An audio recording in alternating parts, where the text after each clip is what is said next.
Hey guys, I'm here. Welcome back for episode 6 of Netflix's One Piece. The last episode we met Sanji, who I'm honestly, after the fact, kind of a little bit ashamed of myself for not having put 2 and 2 together. Because like I've mentioned before, like I've seen these characters in passing, you know, posters, you know, images, scrolls and stuff. I go to conventions and whatnot. I swear there was something, I was like, I'm missing something here. And then like, I know when I checked at the end of the episode, like I was like, God damn it. But the episode and the introduction was great. Dude, that, what was his name? Ah, dang, I already had this too. The Dracul guy, Mihawk. Dude, he was badass. His design and just like the way they showed off the gap in power between him and where our characters are right now was phenomenal. Just another thing I want to touch on too. I was actually looking through the comments on some of the videos I've already posted because I've recorded a couple in head. Like I'm doing these in a couple in succession to kind of get ahead of myself a little bit. So as the time I'm recording this, only the first 3 episodes have been put onto the channel. 4 is queued up and ready to go for Sunday morning. So I'm recording this. It's Sunday morning right now. It's 3:45 a.m. But that's kind of when I'm recording this. I was just like, dude, I can't tell you how many people have all commented about me saying 15,000 just in a brain fart moment. It was like, it's not 15,000, it's 15 million. You can't read those 2 commas. I was like, dude, this is a simple mistake. Leave me alone. I get it right every other time. But hey, that engagement is boosting that video, man. I'll take it. I'll take the hits. I'll take the hits. But I keep getting new ones every day. Like I got one, literally a fresh one just a few minutes ago. I feel like. But anyway, this is a little thing I needed to get off my chest, man. I'm excited to get back into this.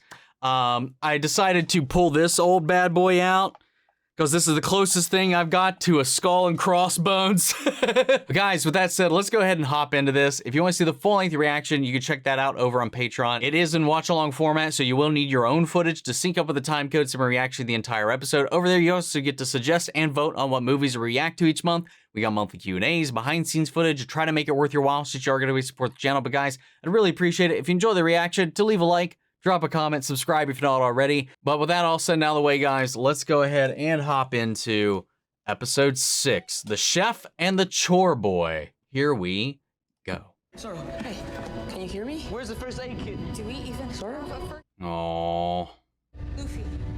Luffy. Not Someone sure needs how to to go back to Barrage. compartmentalize this. I'm really not hungry right now, Nami. No. And I can tell just by looking at that rumor needs a lot more oregano. Oregano's for savages. See, Pirate Gordon Ramsay. Sure, he got into a fight with this warlord guy, but he lost, and now he's bleeding from everywhere. Whoa, slow down, Chore Boy. Can't understand a word you're saying. My friend is dying. The nearest doctor is on the Konomi Islands. It's a 2-day sail from here.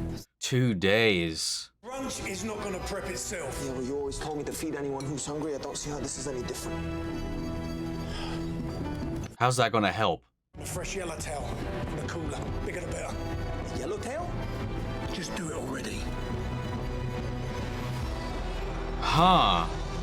I love that they personalized the logo for every episode.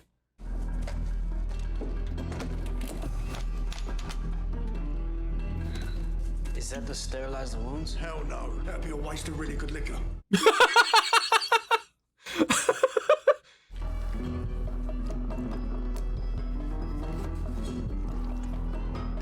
Fish skin.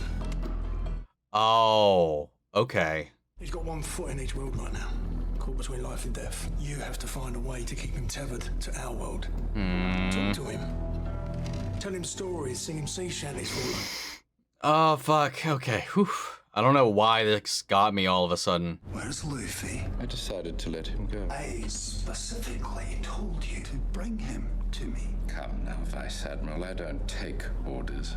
As one of the 7 warlords, you serve at the pleasure of the world government without immunity. I would still do precisely what I want. No more and no less. That's And what I want accurate. is to see what becomes of that young man when he enters the Grand Line. He's kind of like, he's curious about them. That's kind of interesting. Who knows? Maybe your grandson will be the one to find the One Piece after all. He knows. And now Koby knows.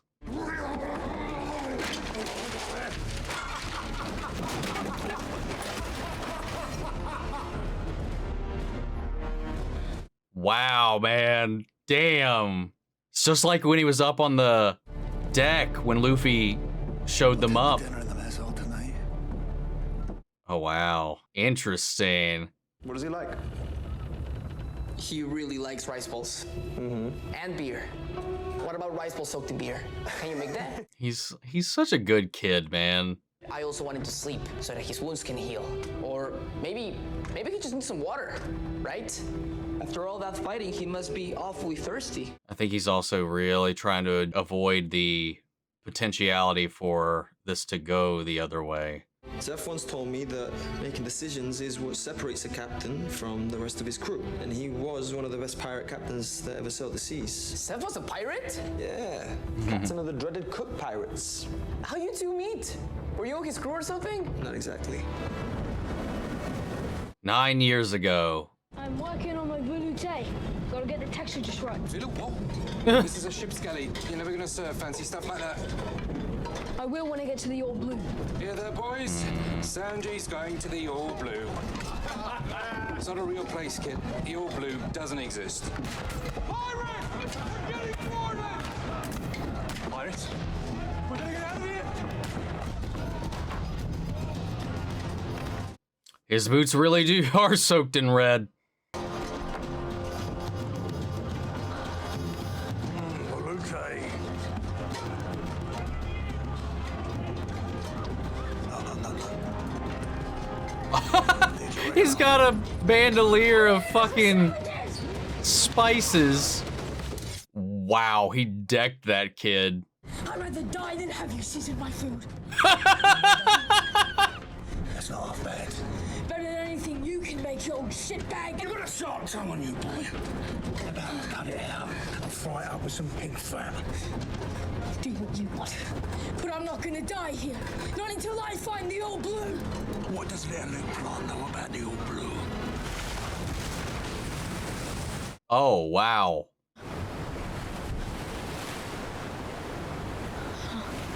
What happened? Storm.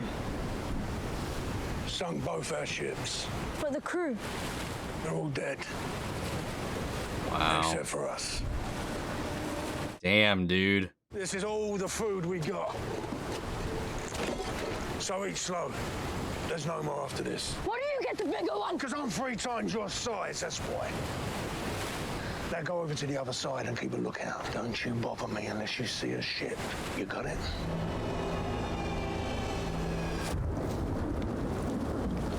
Wow, that jump scared the shit out of me right there.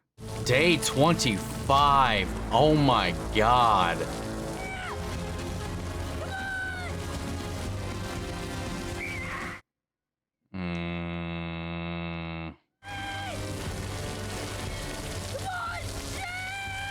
Without some kind of signal, there's no way your voice would carry through all this to the ship.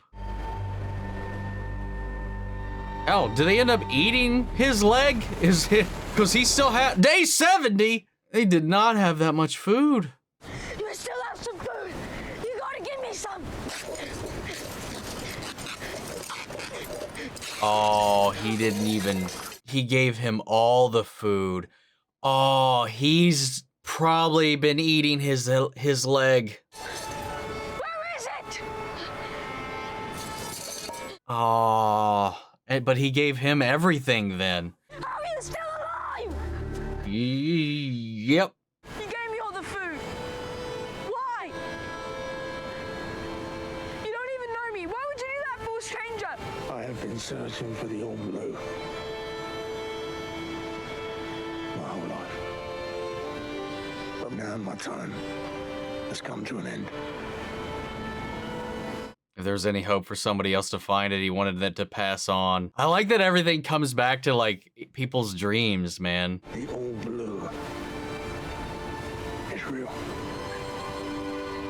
And if I can't find it, well then maybe you can. So I'm gonna need you to live on. And I'm gonna need you to fulfill that dream. For both of us. Is that why he pushes him so hard, too, in the kitchen? You have any idea what that's like? Having someone lose a limb to save your life? Actually, Yeah. I do. Shanks. No matter how many assassins you send after him, he'll never change. He'd rather die first. Maybe you're right. Maybe I've been going about this the wrong way all along. Muster the Marines on deck. I'll address them at afternoon watch. Yes, sir. What's gonna be the plan, then?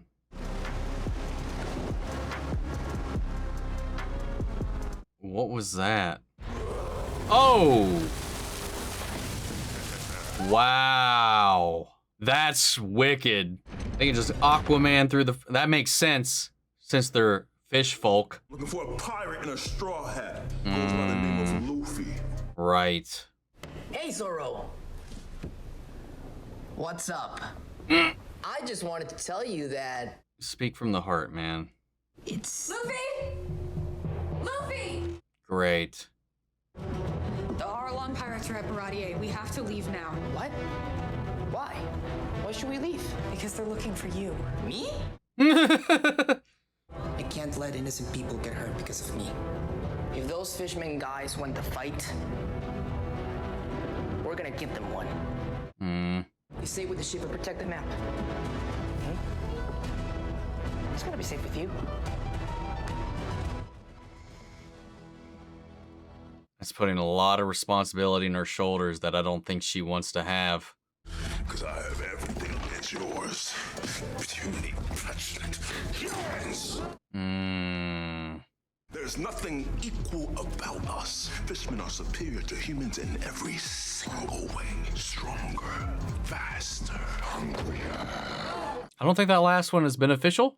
How you find me anyway? Old friend helped me track you down. Hey, a straw hat! Did you miss me? Garpy? He still doesn't get his name right. I told you. I've got eyes and ears everywhere. Oh. Wait, was that ear actually not there? I wasn't even paying attention. You heard Wow. Everything. Oh, And that got wow. out quick, because you shitidiots have no idea what you're doing. Sorry, honey. Oh, come on! Give a clown a break! Oh, wait, no, not back in the bag. It's so dark and wet and sandy. I'm glad we got more Buggy, man. If you bow down to me, I might even let you serve in my kingdom. I don't bow down to any man. I'm no man. I am no man. You're no king. I will be when I get my grand line map. Then you're gonna have to fight me for it. Then let the fighting begin. Dude, Luffy can be quite the little badass. Oh, wow.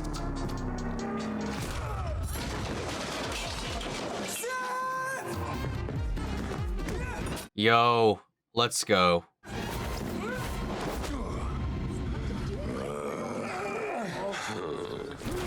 Oh my god.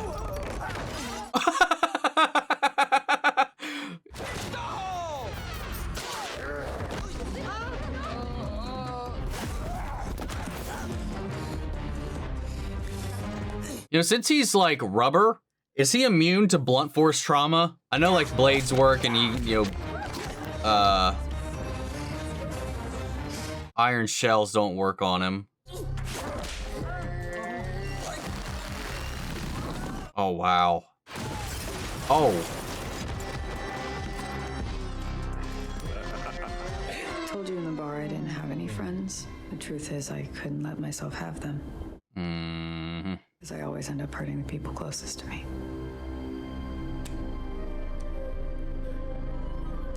Is she gonna hand it over or is she gonna bail?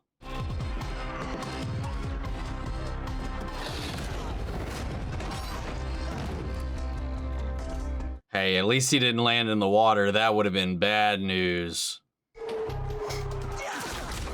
Oh, nice!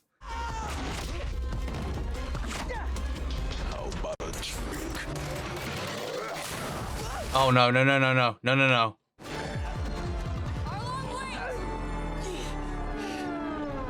She's gonna turn it over to spare Luffy. I have the map. I got it for you just like I said I would. Oh. Oh. I was never on your crew. I only joined up with you so I could steal a map. Oh. I waste your time killing a devil fruit eater. Let the sea do it for you.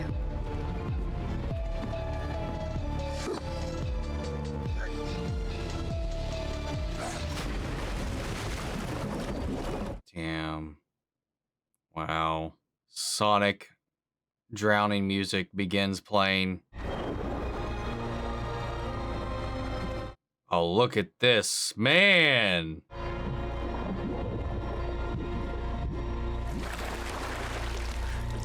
Well, I think that's how it started. I think she went back to her original plan so that nobody else died. Where's Nami? She's gone. At least that's what I want to believe. Dude, look at those abs.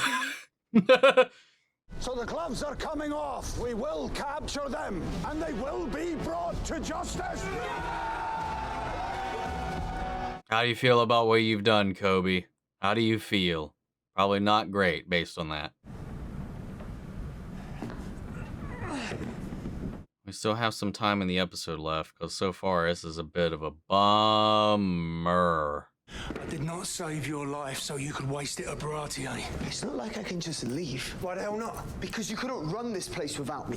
Oh, he feels obliged to help him. You want me to quit? It's one thing to have a dream, it's another to go after it. Chore Boy offered me a spot on his crew. Maybe I take him up on that offer. You want my permission? You got it. Fine. Fine. Like, he feels beholden, but he also feels guilty. But he also, you know, he has the dream, but he's trying to put those frustrations somewhere, and he doesn't know exactly where to put them because of the situation that got him here in the first place. Like, I get it. It's just, it's rough. Now I lost Nami. I lost the Grand Line map. And maybe I will lose you too. I didn't know what to say before. But I know what to say now, and it's so simple. I need you, Zoro. You gonna keep talking or let me get some sleep? No, I'm gonna straddle you. Oh, Luffy!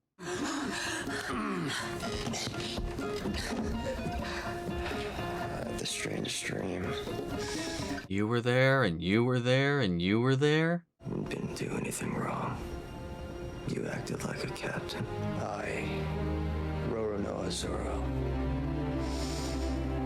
vow to stand by your side from now until the end, until we find the One Piece or die trying. Oh. So bring on the Marines or pirates or sea beasts. You're my captain, Luffy. And I'm your first mate. You supported his dream, and he's gonna support yours. I wasn't worried for a second. What do we do now? Plot a course for the Grand Line? Nope. But I thought we were going after the One Piece. We are.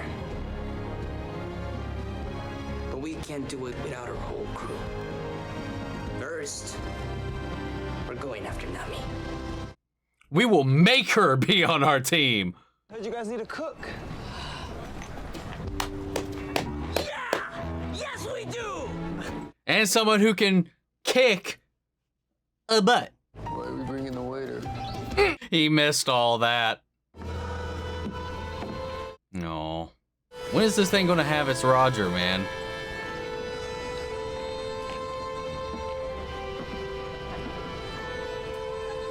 Sanji!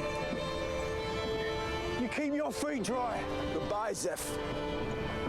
Come on, buddy. You know he's just looking out for you. These years, living under your shitty roof, cooking at your shitty restaurant. I owe you my life. Thank you for putting up with my shit all these years, old man.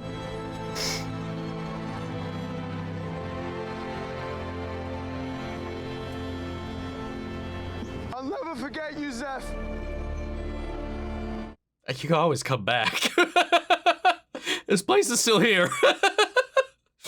It's like you're saying, like, goodbye. You're like, I'm glad they didn't leave it off sour like that, but I understand, like, the macho thing you gotta do is not admit how you feel. Nami, but how are we gonna find her?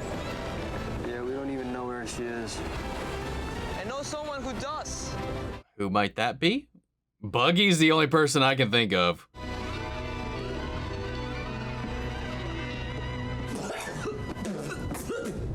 How the fuck did they leave him behind, or did he snatch him?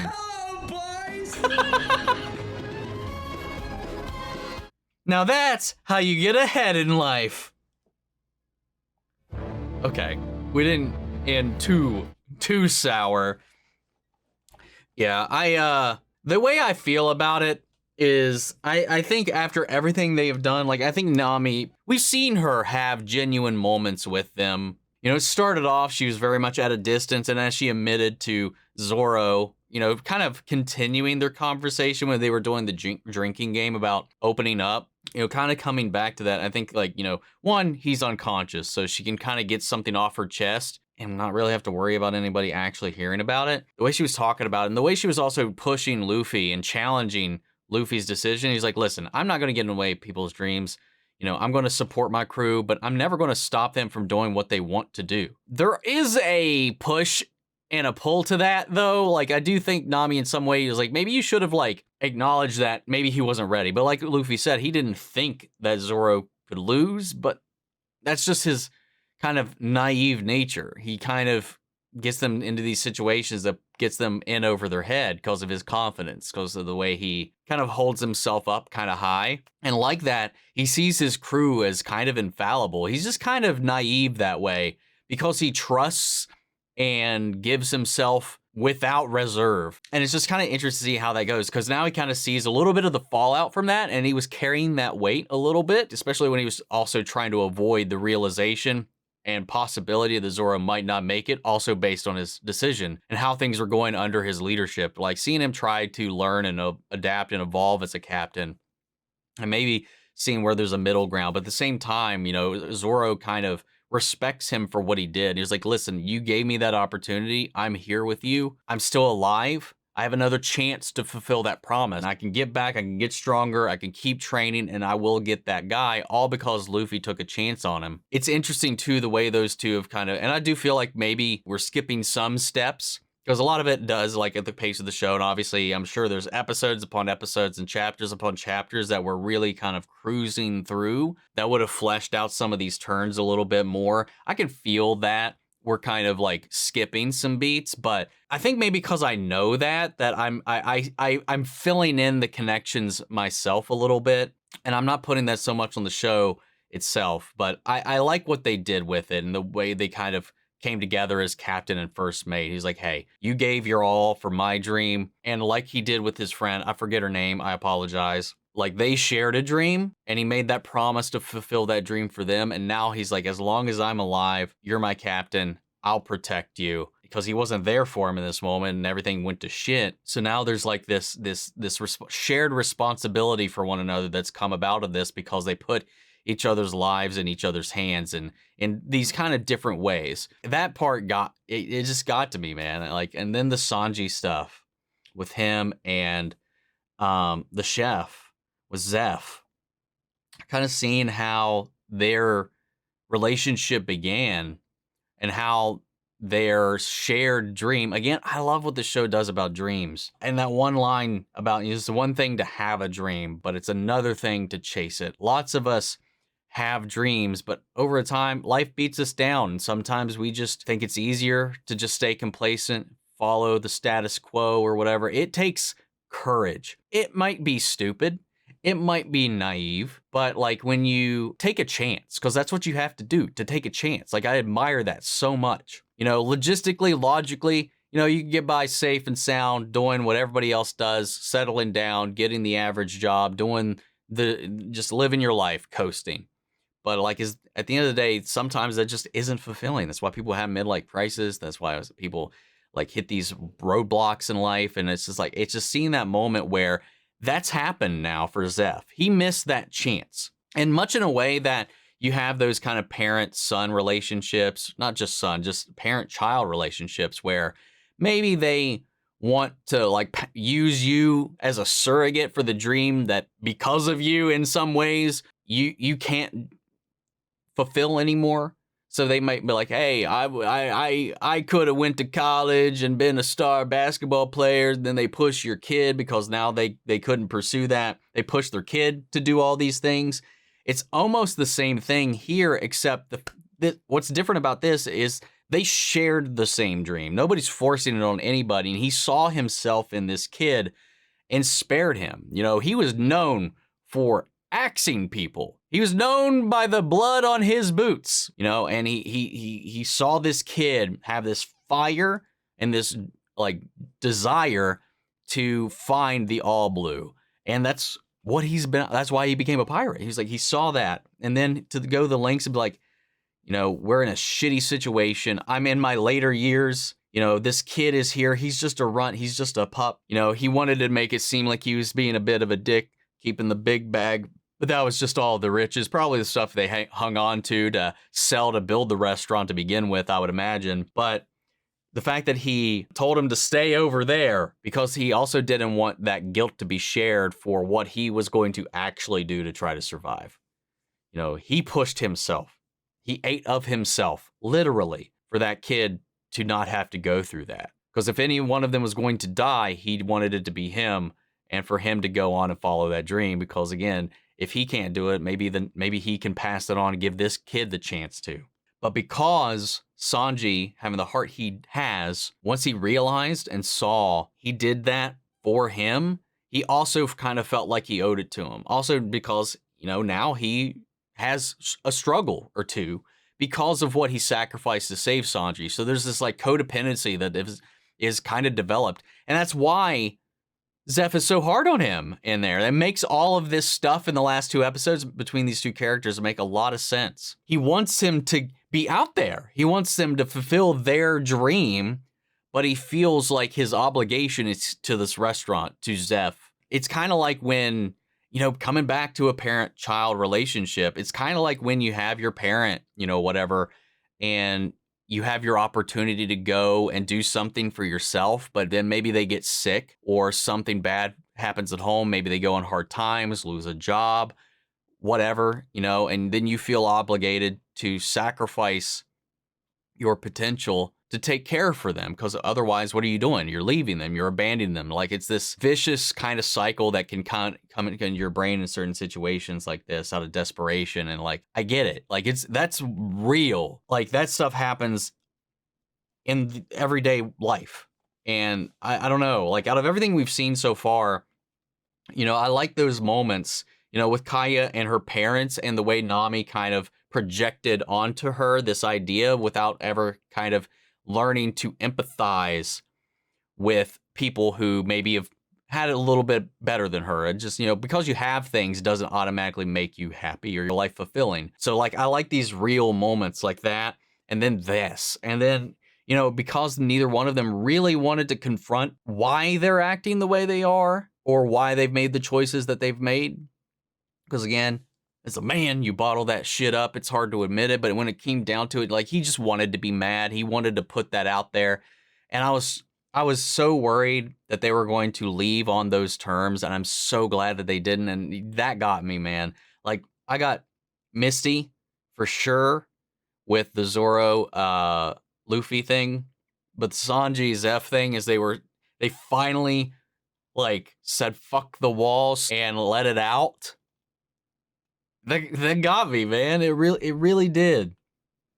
And I think there's been some truth to some of the things that Nami said. Like, I don't believe she does like pirates, you know? She's been pretty adamant about that. And it's probably because whatever happened to her village, because he says, like, whatever I do, I always hurt the people around me. And maybe something she did, you know, I don't know if she was lying or not about being from a small village, but maybe whatever happened, maybe it was a result of her, or maybe it was a result of a mistake or something. I don't know. Maybe that village is no longer there, because she had a very visceral reaction when, what was it, Orange Town, whatever, where Buggy set up shop with his circus. When she saw that devastation, there was a moment where she was shook. So maybe something happened, and now she's kind of been taken on as a slave to these fish people. You know, we see that reflected there. So there's a lot of other real world themes that we got brought up in this episode too, because there's that distinction. There's a level of racism brought up in this as well between humans and fish people. You know, and now they're kind of, maybe they took her on, and that's where her hate for pirates come from. But she's also, you know, beholden to them in a way. Like, she was there for a purpose. She was radiating to somebody. She was getting that map for someone, maybe to buy her way out, or maybe just because she felt like she had to, and she was again trapped. And maybe that's one of the reasons why she puts up these walls, to keep people from getting close, to keep people from getting hurt. Maybe that's for her own protection, so she doesn't get too attached for the people that she eventually does do wrong to. But then she found these connections. She found herself becoming vulnerable, because Luffy's just one of those guys that just makes it hard to keep these walls up. And even when you do have your walls up, he's so relaxing and carefree to be around, and it makes you drop your guard a little bit. Because we saw genuine, like, laughter from her a few times in the last 2 episodes. And then her moment with Kaya, her learning experience there at the mansion, I wholly believe, based on what we just saw, that, you know, she put that bravado again, putting the, because she doesn't want them to come after her, because she just saw them get brutally whooped. So I think she made the call, the hard call that she told Luffy he needed to make, and did what she did to save them. That's what I hope. That's what I hope that was. I imagine it is, but, you know, you never know. You never know. We don't really know anything about her. We still haven't got her episode. And I would imagine maybe that'll be the next one, based on what we just had here and just the way they've been really kind of like sprinkling little crumbs of who she really is in every episode. Because, I mean, I doubt they would save it for the finale, because we only have one. We have the penultimate episode, episode 7 next, and then we have the finale. I doubt they would hang off her actual backstory for the final episode, but I wonder what that final episode is going to be. Like, is Arlong the final big thing for this core, or is that going to be Garp? I'm very curious about that, because now Koby also coming back to Garp. I haven't really talked about that, because he's been putting on the kitty gloves because it's his grandson, you know, and kind of Koby called him out for it. But I don't know if that's exactly what Koby was trying to achieve there. I think he was trying to, like, maybe you should just let him do what he's doing. But that's also not what he said, because he said, he was like, but he's breaking the law. He's like, that's clear and cut. But at the same time, he respects and cares for Luffy, understands what he's doing, but he also understands the law and is, you know, to that and whatever, and convinced his grandfather to be like, all right, you know what? If we can't just bring him in, you know, I can't hold back. We got to treat him like the fugitive he is. And we'll just see what the fallout from that's going to be. Ugh, man, there's a lot in this episode, man, to really dive into a little bit more than I expected. But like the fight, let's go to that. The fight with Sanji and the fish people in the dining area was pretty solid. You know, the wire work to get him into those anime shots was pretty sweet. He only uses his legs. Taekwondo, man, is that his thing? Does he never throw a punch? But he did some wicked stuff with that. But I like how they also showed Luffy really this is the first time, you know, we saw him be creative when he was fighting Kuro, but like here, we saw him get a little more energized. We saw some more active combos from his maneuvers. But dude, like they showed just how powerful these fishmen are compared to humans. That was the one thing he called out, the distinct biological difference between them. And then he was like, they don't need ships, dude. He was like Aquaman blasting through the water to come here. The fact they just dragged Buggy's head along, and the fact that Buggy is... I need to go back. If we go back to any of those scenes, do we see that ear missing? It makes me want to go back and look, because that wasn't something I even thought to pay attention for. I didn't even notice it when he was there coming out of the bag either. Anyway, there's a nice little detail. I like that we're tugging Buggy along, because he's still one of my favorite bits of this show so far. But Arlong is a force to be reckoned with. I don't know, just based on what we've seen, I don't think he's on like Mihawk's scale, because he played with them, man. But like Luffy got in some good hits here. But then, I don't know, there's coming back to that same moment talking about Nami's intentions. And maybe it's because she knew like there's a chance somebody could save Luffy, but if he gets tossed in the water, she knows he can't swim, which is a little shitty. But I mean, we know he can be slashed, he can be torn. You know, his teeth would do what daggers do. I'm hoping, because I want her to be back on the team, man. I want this to be for the team, but like, at least maybe somebody here could dive in and pull him out of the water. If he has his neck torn off, not a lot you can do from that. So he's got a better chance of survival being chucked in the water and drowning versus having his throat gouged, like getting a full-on Rick Grimeson done to his neck. So that's what I'm hoping there. But yeah, there's some pretty good, they did some pretty strong elevated combat in this episode that I quite enjoyed. But yeah, we got our new addition to the crew, though we did lose a party member here for the time being. But I'm hoping, and I'm sure with the way things go, I'm pretty confident about where I'm thinking this is going to go. But I think we'll have our team back together at least before the finale. I would hope. With everything we've seen about Nami, we've yet to hit that character arc fully for her just yet. And I'm waiting for her to cross that hill, and I hope she's not one of those characters that book 2 Zuko's it, you know? But guys, I've been rambling long enough. I'm gonna go ahead and pass it off to you guys. What did you all think about the episode? How do you feel about all these little themes and ideas that they kind of juggled in here, and the execution of the episode as well? Especially for you manga and anime fans, I'd love to hear from you guys. Hope you enjoyed the reaction. If you did, leave a like, drop a comment, subscribe if not already. Remember, if you want to see the full-length reaction, check it out over on Patreon, or if you become a member of the channel, get you access as well. And speaking of, before we go, I want to shout out our channel legends: Manny Share, Ryan, Karen, York, Coruscant, Margaret Grace, Melita, Robert Angiano, Jeffrey Hale, M. Sephiroth, Jake Cantrell, and Eric Official. Thank you guys so much for your continued support. And thank you everybody who's been supporting this series so far. It's been fantastic seeing everybody engaging with this, because it's nice to see one of these actually seemingly do the thing that none of the other ones have been able to do. Because the reception to this, I think, has been overwhelmingly positive, which is nice. Because honestly, again, I went into this expecting at least good or okay, but I feel like it's been pretty great. But at the end of the day, thank you guys for tuning in, supporting the channel, all the new subscribers. I hope you enjoy being here. I love having you here. And with that said, that's it for this video, and I'll see you guys in the next one. Take care, everybody.